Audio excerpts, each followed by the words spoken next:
Well, as you know, Donald Trump was missing. He reappeared looking like crap, sounding even worse, and we can see why he kept him from us. Now, what has been underreported and just came out in a really shocking story from the New York Times is that RFK Jr. has been largely absent from the administration. Now, I don't know where he is. We do know that RFK Jr. is someone who has addiction problems. And so I'm going to take you through this report, but it is extremely worrying that one head of the federal government is just not showing up to work. Okay, and then speaking of known addicts and alcoholics, Pete Hegseth went to Europe and he used his speech to attack immigrants. Sadly, today, different European beaches are stormed by different dangerous ideologies. Beaches in Spain, in Italy, in Greece, and Bulgaria, boats and men arrive. When will European capitals do something about that? Oh my God. And by the way, I can tell he's wearing bronzer. Like I can 100% clock that he's got some makeup on right there and there. Yep.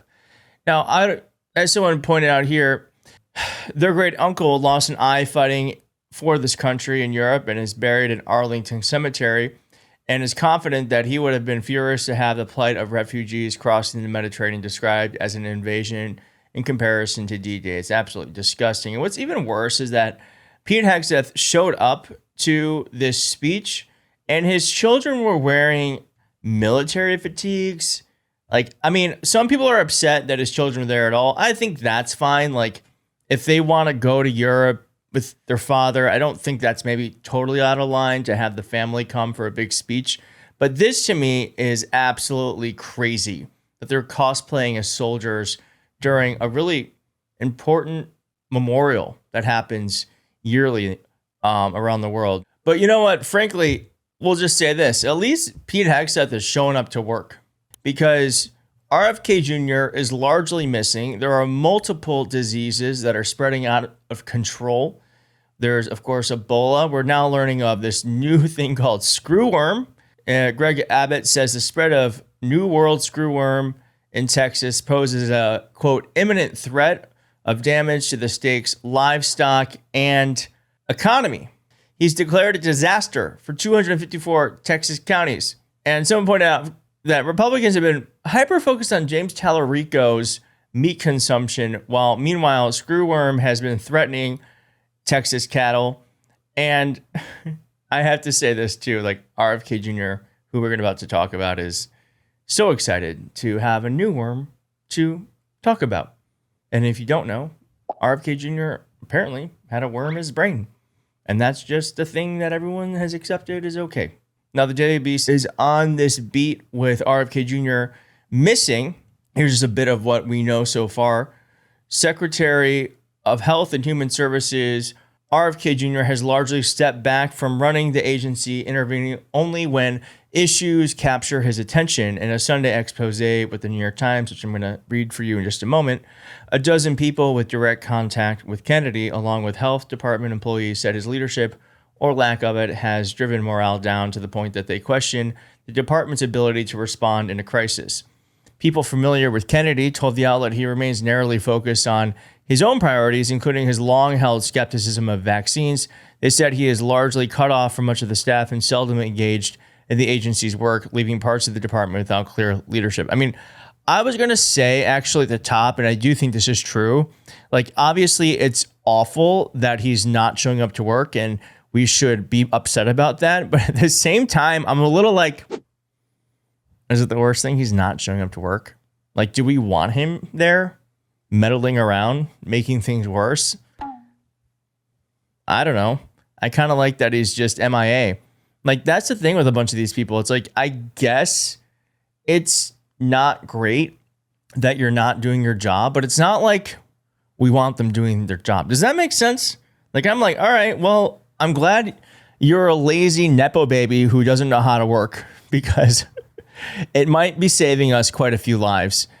As one example is here with the Ebola outbreak, the health secretary has rarely addressed the public. And when asked by ABC News if he was concerned about the Center for Disease Control and Prevention that they confirmed an American had been infected in the Democratic Republic of Congo, he said, "We're working on it." Yet staffers told the Times that the secretary has received a few briefings about the virus, which, according to the CDC, has recorded 452 confirmed cases and 82 confirmed deaths.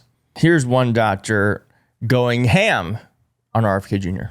I think about the last 14 months of us having to have these conversations, and I think a lot of people are exhausted that we have to do these course corrections, and we have it up here for your audience. I mean, when have they been right, Anna? Is my question. Look at measles. They initially linked to autism. They still do it. They soft message on it. They talk about vitamin A as a treatment for measles. It's ridiculous. That has now been proven wrong. Their CDC director, acting CDC director, has wrapped his arms around the measles vaccine. Tylenol and pregnancy, they had to walk that back. You and I had to deal with so much messaging on that 6 months ago. They had to walk that back because it's fundamentally wrong. And poor women out there that needed Tylenol to treat a fever during pregnancy, being told that don't do it from the president. It was irresponsible. Fluoride in water, we were just having this conversation. COVID-19 vaccines, Anna, there was just reporting that they delayed a report in the winter that the COVID vaccines still reduce hospitalizations by 50%. The CDC director delayed that report. So the people that we have in here, and I say this as a clinician, are not accountable to the people that they should be serving, which are patients. And this is not what good medicine looks like. At its core, good medicine is consistent, clear, truthful information. That's not what they're doing. It's not what they're doing. But again, this is bad. This is bad. There's no way around it. It's not great what's happening. And my hope is that people understand that this is not acceptable and that we need people who actually take these things seriously and who provide us with truthful information that can actually help prevent diseases or help people from getting hurt or getting sick. But again, RFK Jr. not showing up to work is kind of like a double-edged sword, because that's what he's doing when he's there, is he's making it worse. So the fact that the New York Times is reporting here that Kennedy shows minimal engagement with vast health portfolio, I don't know. Let's just read a bit more here. It says, while major posts have sat vacant and a wave of veteran health experts and scientists have departed, Kennedy has remained isolated from much of the department's top staff. He rarely engages with members of Congress, colleagues said. Unless he is asked to testify, he has made just one known visit to the CDC after a gunman opened fire on its headquarters and killed a police officer last August. It goes on to say here, the secretary's detachment for much of the work of the agency, along with his administration's deep staffing cuts and his attacks on the career staff, have driven morale down. Now, this is something I did not know. One of the most urgent problems is that there's no leadership in our health agencies. There's no Surgeon General. I did not know that. Around half of the 27 institutes and centers at NIH are run by acting directors. The acting chief of the National Institute for Allergy and Infectious Diseases was recently fired, as was the nation's top drug regulator. The leader of the Food and Drug Administration quit last month under pressure over tobacco policy. And RFK Jr. fired the CDC director last August. It is now run on an acting basis by Dr. Jay Bhattacharya, who already has another job as director of the National Institutes of Health. So this is also just another example, like why we don't want people to get into these jobs when they've never actually worked before. Hopefully we can just learn from all of this, that maybe experience matters a little bit. Maybe just a little bit of expertise matters. Maybe it matters that someone's actually, worked a little bit before they've gotten a big job. I think we're learning with Trump. It's not good. I think we're learning with folks like RFK Jr. It's a repeating problem that these people who come from dynasty families feel like they can just show up and make it incredible. Elon Musk tried to do Doge. He actually ended up making us pay more money for our taxes. So though these people have names we all know, they're not smart, they're not necessarily hardworking, and they're not actually doing the thing that they're supposed to be doing while in power. But RFK Jr., he's not doing anything. Here he is capturing a snake.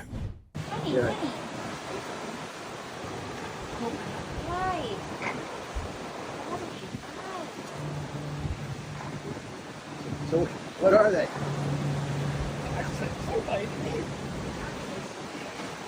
Well, they were having sex, so what were they? Moccasins. What's the difference? They're not moccasins. Huh? They're not moccasins. Oh. Like, what is the, like that? Literally, he posted this. He posted this on his government account. 8 million views. RFK Jr. also caught a bird at an airport. This is what he's doing this time. And he's also pushing the government to access Americans' private medical records in an attempt to link vaccines and autism. And for some reason, he's very worried that teen boys don't have enough sperm. Male sperm counts, I think, in this country are down 50% for teenage males.